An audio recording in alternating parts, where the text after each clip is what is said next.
Meu querido amigo Paulinho Pessoa, sou eu, a Diana Moraes, e hoje eu quero ter a honra de contar para você a história da meia-noite. Olha, a minha história não é por ser minha, não, mas de fato é de arrepiar. E eu tive como testemunhas meus filhos. Eu acho que quando a gente tem criança como testemunha, aí não resta nenhuma dúvida. Os meus meninos, pequenininhos ainda. A Luísa, à época, estava com 8 aninhos. A minha menina, que é a minha mais velha. E o Pedro, meu caçulinha, com 6 aninhos. E eu estou dando a idade da época em que tudo aconteceu. Hoje, depois eu vou atualizar um pouquinho mais a história. Mas para não complicar, é exatamente assim. A época dos fatos, Luísa, 8, Pedro tinha 6. Não era um bom momento aquele, não. Eu havia me separado do Francisco, o meu marido.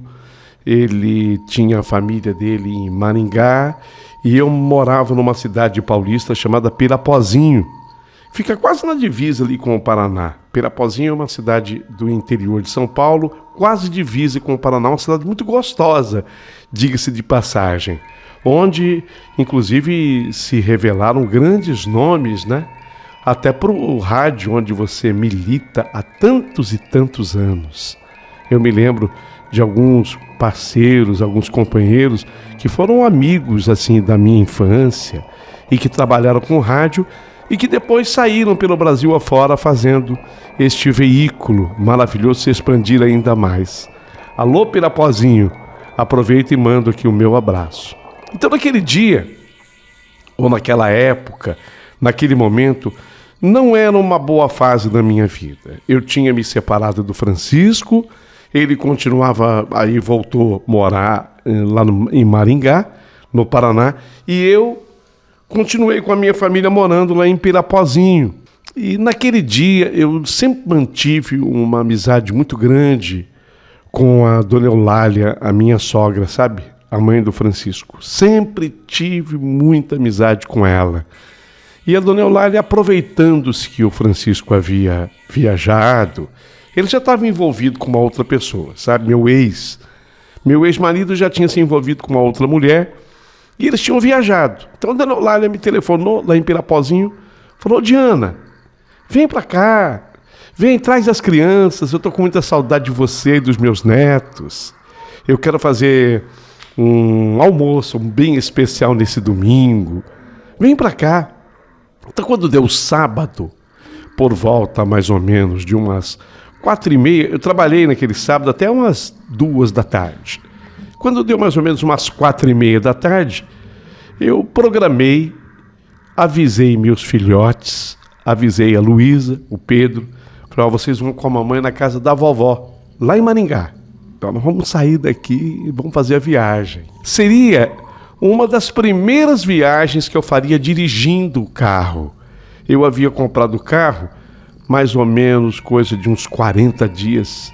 Até que eu estive casada com o Francisco, eu não tinha carro. Assim, o carro era dele. E depois que eu me separei, eu sentia muita falta de um automóvel. E aí eu tive condição, comprei aquele carro. Eu até prefiro não dizer a marca do carro, porque houve um problema com o carro e esse problema é a razão da história. Então eu prefiro não divulgar nesse instante a marca do carro. E eu saí de Pirapozinho com destino ao Paraná. Era sábado, por volta de 4 horas da tarde, levando comigo a Luísa, minha menina de 8, e o Pedro, o meu garotão de 6. Depois que nós andamos, a viagem entre Pirapozinho e Maringá dá mais ou menos umas 2h30, tá? Para que vocês tenham uma ideia. É uma estrada até que gostosa.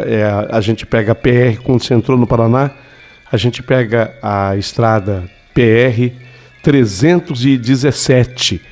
É uma estrada boa. E quando eu tinha andado mais ou menos 1h20 por aí, eu passei num buraco. Isso já devia ser umas 5h30 da tarde. Sabe quando o dia vai caindo, o sol vai querendo se esconder Então, quando deu mais ou menos umas 5h20 da tarde, eu fui fazer uma ultrapassagem num caminhão que ia lento à minha frente e entrei num buraco. E por que eu fiz isso? Quando eu entrei naquele buraco, meu amigo, ô Paulinho, eu não sei o que aconteceu, rasgou o pneu murchou, eu tive uma certa dificuldade, eu ainda era inexperiente ao volante, eu tive uma certa dificuldade para controlar o carro, meus filhos se apavoraram, começaram a gritar coisas de criança, eu falei, calma, a mamãe vai parar o carro, aí eu consegui, voltar para minha pista, sair para o acostamento e, ufa, graças a Deus, deu tudo certo, eu consegui parar o carro à margem da rodovia no acostamento. Bom, agora aquele caminhão que vinha lento passou por mim, foi embora. Agora eu tinha que trocar o pneu. Aí é que está a história. Eu nunca tinha feito isso. Mas eu tinha que fazer. Tudo tem a sua primeira vez. Eu abri o porta-mala, aquela dificuldade, né? Você vai afastando um pouquinho as malas para aqui, para poder chegar onde está o pneu step. Eu cheguei onde estava um macaco, a chave de roda, mas quando eu fiz tudo isso, que eu consegui separar tudo isso, com dificuldade tirei aquele step lá de dentro, com dificuldade peguei o macaco, também a chave de roda. Quando eu fiz tudo isso, eu tentei com a chave de roda tirar pelo menos a primeira porca para poder trocar o pneu. E foi aí que eu tive uma surpresa. A chave de roda não servia naquele tipo de porca do carro. Como eu tinha comprado o carro há uns 40 dias, eu falei, puxa vida, então a pessoa que me vendeu, eu comprei numa agência de carros usados, a pessoa que me vendeu deve ter trocado a chave, porque não servia. E aí me bateu o desespero. Eu tinha mais ou menos uma noção, uma ideia. Eu nunca tinha trocado pneu. Mas eu tinha mais ou menos uma ideia de como a coisa funcionava. Quando eu não consegui enfiar a tal da chave na porca, eu falei, tô porca. Ó, em Pirapozinho, que é a cidade onde eu nasci e me criei, deixa eu explicar. Quando a gente fala tô porca, é porque a gente quer dizer o seguinte, eu tô perdida. Em outras palavras que você queira usar aí, exato, pode falar também. Mas eu tô perdida, você entendeu? Eu tô porca. E meus filhos me olhando com aquela curiosidade, tipo assim, meu Deus, o que a mamãe vai fazer, né? O que a minha mãe vai fazer? Me olhavam assim, a Luísa e o Pedro. Aí eu comecei a acenar com a mão. Olha, não foi difícil. Agora já deviam ser umas 5:50 e o tempo começou a escurecer. Naquele momento, nós estávamos no outono e o dia era curto. 5:50 começou a cair, o sol começou a se pôr, inclusive começou a esfriar também. Mas para minha sorte, quando eu acenei, o primeiro carro parou. Veio lá um rapaz muito gentil, tentou me ajudar, mas a chave que ele tinha no porta-malas dele, quem falou que entrava nas porcas do meu carro, na porca da roda do meu carro? Não entrava. Ele tentou, aí ele se desculpou, entrou no carro e foi embora. Não demorou muito tempo, um caminhoneiro parou.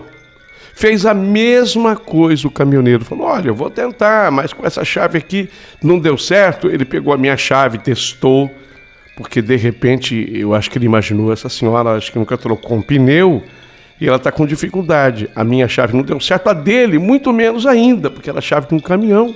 E ele falou, olha, eu estou com uma carga perecível, tenho um horário para chegar. A senhora, por favor, acene novamente, outra pessoa haverá de parar, viu? Se qualquer coisa, eu aqui na frente, se a senhora quiser, eu aviso aqui na frente, pedir algum socorro para a senhora. Então eu falei para esse caminhoneiro, falei, por favor, pelo sim, pelo não, se o senhor puder ir para frente me pedir um socorro, alguma borracharia, alguém que possa vir me atender, eu agradeço muito. E o caminhoneiro saiu. Quando o caminhoneiro saiu, a noite já havia caído. Escureceu tudo. E eu comecei a escutar, como eu estava à beira do mato, no acostamento, eu comecei a escutar aqueles sons da noite, sabe? aquele barulho característico da noite e do mato, todos aqueles sons noturnos. Já era noite e o frio. Eu comecei a ficar apavorada e meus filhos, eles me conhecem muito bem, apesar da tenra idade, 8 e 6 anos, eles viram que eu estava nervosa e eles começaram a chorar. Meu Deus do céu, vocês imaginem, parada numa estrada no Paraná, caminho de Pirapozinho a Maringá, depois de ter andado 1h20 mais ou menos com o carro teve esse problema, eu ali estacionada, fiquei com medo de ficar agora acenando, sabe, para as pessoas que passavam pela pista, porque já estava tudo escuro, fiquei até com medo, já tinha escutado falar de atropelamento, serve como alerta, inclusive, quando escurece, a gente não pode ficar fora do carro no acostamento, eu tenho medo de um atropelamento, então eu fiquei dentro do carro, também é perigoso, também não é seguro, porque pode haver alguma batida, sei lá, mas dentro do carro, fora da pista, com os meus filhos, e ele chorando, e aquele pavor que vai batendo, e de repente eu vejo vir com os faróis acesos, os faróis, eu até fiquei impressionada, porque eram 4 faróis. Normalmente os carros têm 2, né? 2 faróis, mas era um carro que estava chegando com 4 faróis. Aí passou lentamente assim do meu lado e estacionou na minha frente. Como eu estava também com o meu farol aceso, porque estava tudo bem, com a mecânica do meu carro está tudo certo.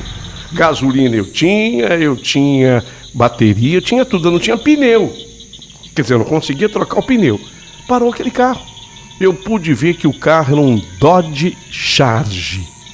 Era um carro amarelo, muito bonito, e o teto desse carro era preto, um vinil preto. Carro antigo, um carro dos anos 70. E de repente abre a porta daquele carro e desce com uma certa dificuldade um senhorzinho. Eu olhando assim, eu avaliei da distância que eu estava, coisa de 10, 15 metros, mais ou menos eu estava. Eu vi que era um senhor que aparentava ter mais ou menos uns 80 anos. Ele veio caminhando até a minha janela.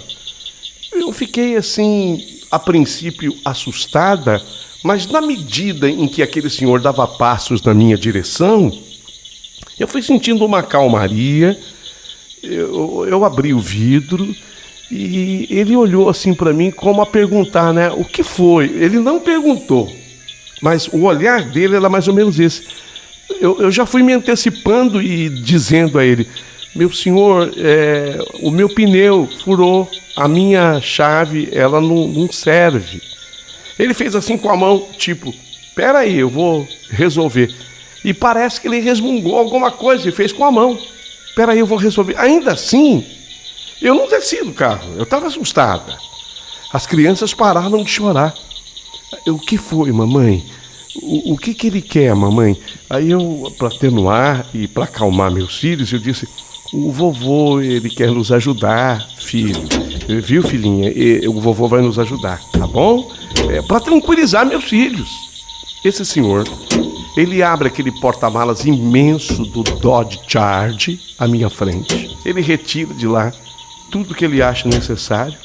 Ele vem e diz assim para mim: não precisa nem descer. Mas não precisa nem descer. Ele colocou o macaco dele próprio, ele trouxe a chave dele mesmo, e eu sei que ele tirou a minha roda, colocou o meu estepe, baixou o carro. Eu não desci, eu estava assustada, confesso a vocês, eu estava apavorada, eu nem desci do carro. Aí ele terminou, falou: olha, tá pronto. Tá indo para onde? Eu disse para ele: eu tô indo para Maringá. Aí ele falou: então me siga. Sim, senhor. Olha, eu não tenho palavras para agradecer o senhor. Muitíssimo, muitíssimo obrigada. Eu tô aqui com os meus filhos no carro.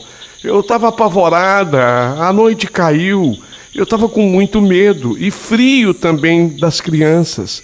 Meu senhor, quanto eu devo para o senhor? O senhor pode colocar um preço no seu trabalho? Eu queria pagar o senhor, por favor. Ele olhando para mim, ele disse, não custa nada. Fiz com amor, fiz com carinho. Quando ele falou que ele tinha feito com amor e com carinho, eu senti que uma paz imensa tomou conta assim do meu coração.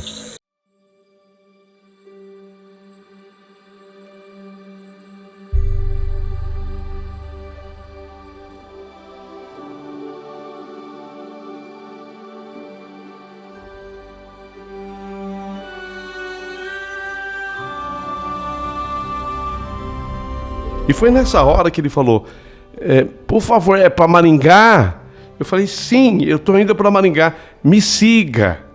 E por uma questão até de respeito a tudo que havia feito aquele senhor, eu falei, vou seguir.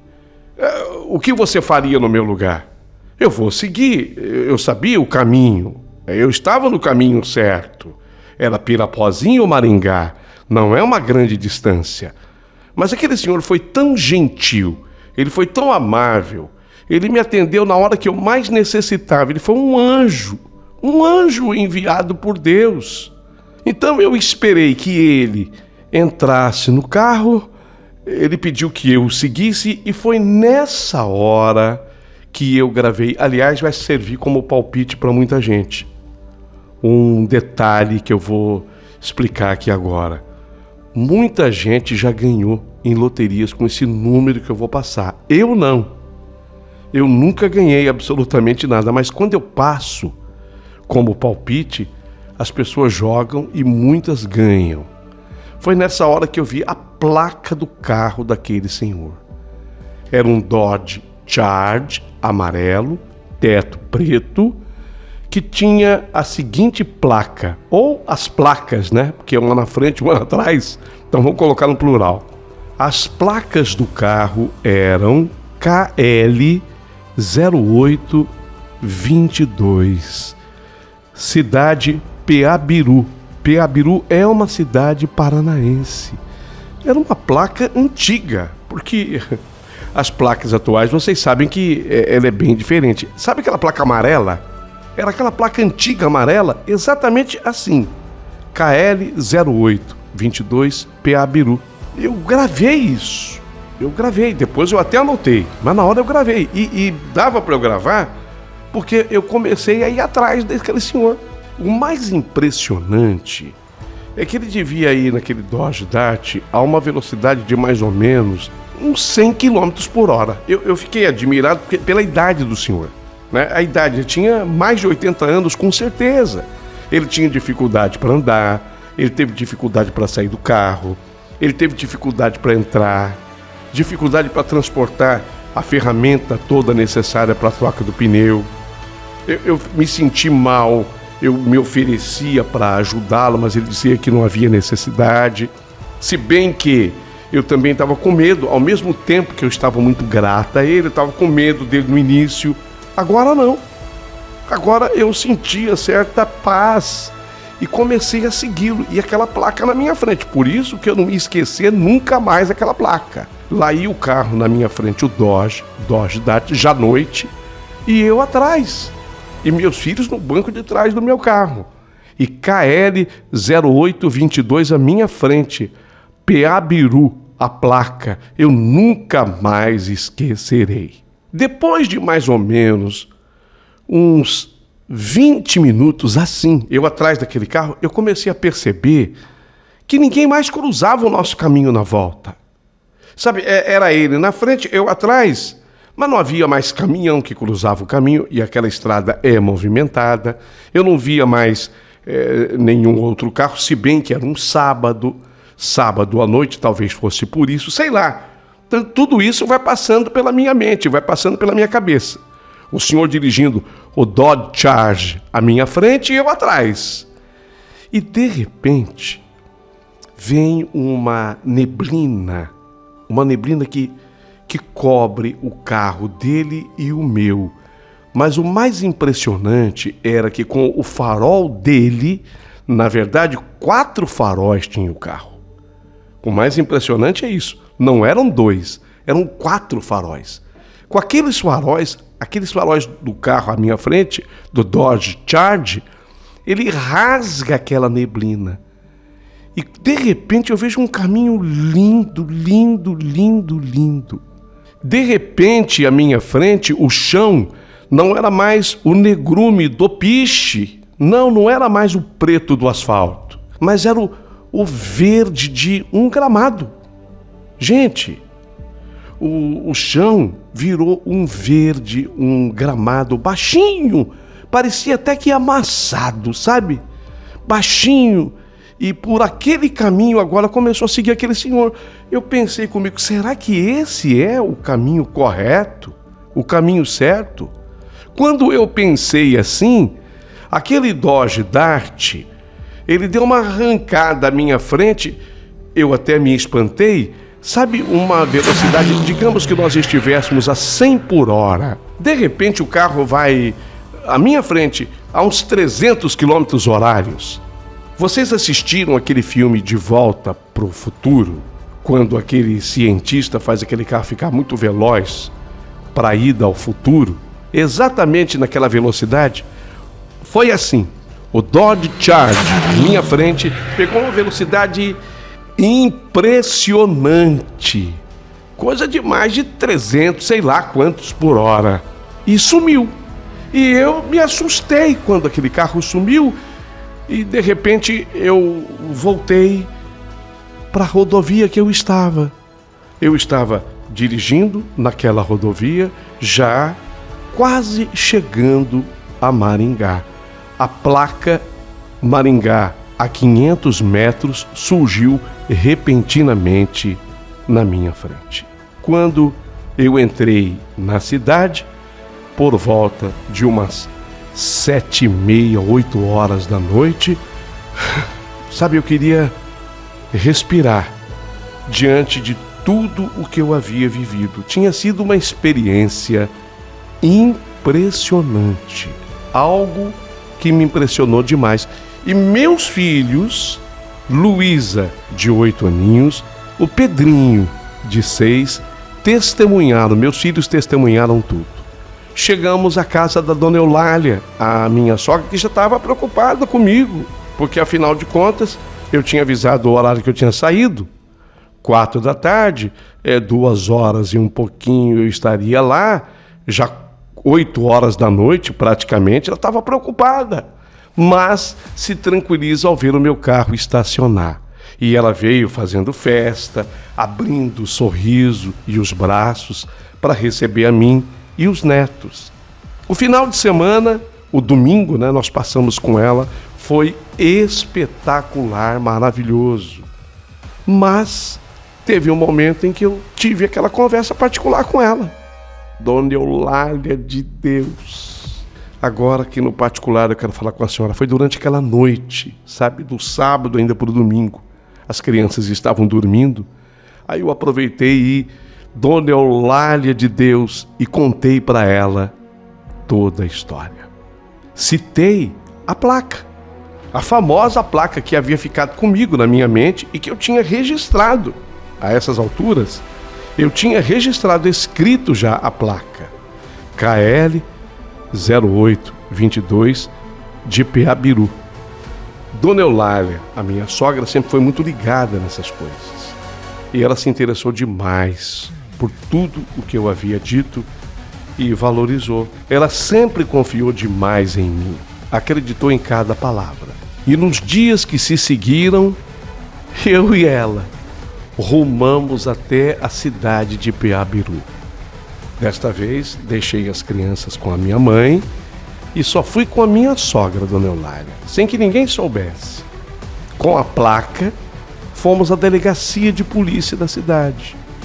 E não foi difícil conseguirmos o endereço de onde aquele carro estava registrado e pertencia, aí é que está, ao Dodge Charger do ano de 1975. Aquele carro estava registrado em nome de um senhor chamado Senhor Guilherme. O sobrenome, por questões óbvias, eu não vou passar para vocês. Fomos eu e Dona Eulália na casa. A mulher desse senhor, de nome Dona Celestina, nos recebeu muito bem. E a ela eu repeti a história vivida. Enquanto eu falava, ela chorava. A senhora chorava. E ela explicou. O marido dela, o seu Guilherme, ele realizou um sonho na compra daquele carro em 1975. Ele comprou o Dodge Charge 0 quilômetro. Diz que era o xodó dele. Ele tinha 40 anos quando isso aconteceu, em 75. E ele, durante muito tempo, manteve aquele carro com ele, porque era um xodó. Depois, por circunstância da vida, como acontece com todo mundo, inclusive comigo e com você, ele acabou vendendo esse carro. Viveu até 2015, quando em 2015 ele tinha completado 80 anos. Foi aí que o coração o surpreendeu, numa parada cardíaca, primeiro, depois respiratória. Ele estava dormindo. Segundo ela, ele morreu feito um passarinho. Ele se deitou para dormir e não amanheceu. No dia seguinte, quando ela tocou o corpo do senhor Guilherme, estava gelado. Morreu, como a gente diz em Pirapozinho, feito um passarinho. Só que a morte dele aconteceu em 2015. E tudo o que eu tinha vivido fora em 2020. Portanto, 5 anos depois da morte do senhor Guilherme. Ficamos todos impressionados. E eu, mais impressionada ainda, quando essa senhora apanhou uma foto do senhor Guilherme e me mostrou. Era ele, o anjo que foi me salvar naquela noite. Chorei, dizendo a ela, é ele. Foi ele, exatamente ele. Minhas testemunhas fortes, meus filhos. Obviamente que eles não estavam ali comigo, mas eu fiquei com uma cópia da foto e mostrei para eles diante da minha sogra. E eles confirmaram, o vovô, né, mamãe? O vovô que nos ajudou. Na hora, sem se manifestar, obviamente, a minha sogra correu num canto para chorar. Eu quis pesquisar um pouquinho mais. Peabiru. A história do município de Peabiru está ligada à história do caminho do Peabiru, conhecido caminho dos Incas, que se estendia por mais de 3.000 quilômetros, indo da costa do Atlântico, do nosso Oceano Atlântico, até a costa do Oceano Pacífico. Ou seja, era um caminho dos Incas que ia da capitania de São Vicente a Cusco, no Peru, lá nos Andes. É um caminho. Esse caminho Peabiru atravessava os rios Tibagi, Ivaí e Piquiri, rios estes que passam exatamente pelo município lá de Peabiru. Agora, mais impressionado eu fiquei com o significado de Peabiru no Tupi-Guarani. Significa P é caminho e Abiru, caminho de grama amassada. Gente, caminho de grama amassada. Foi exatamente o caminho visualizado por mim. Não é de impressionar a minha história?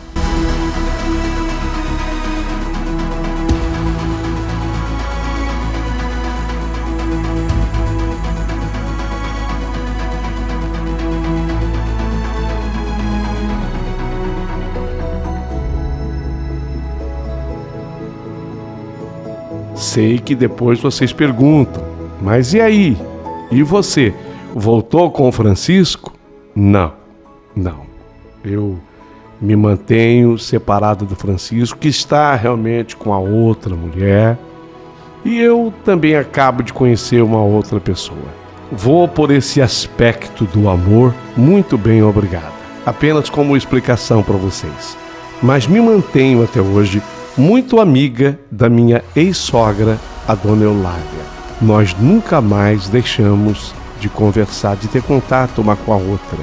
Agradeço demais a atenção de vocês e esperarei muitos comentários abaixo do vídeo.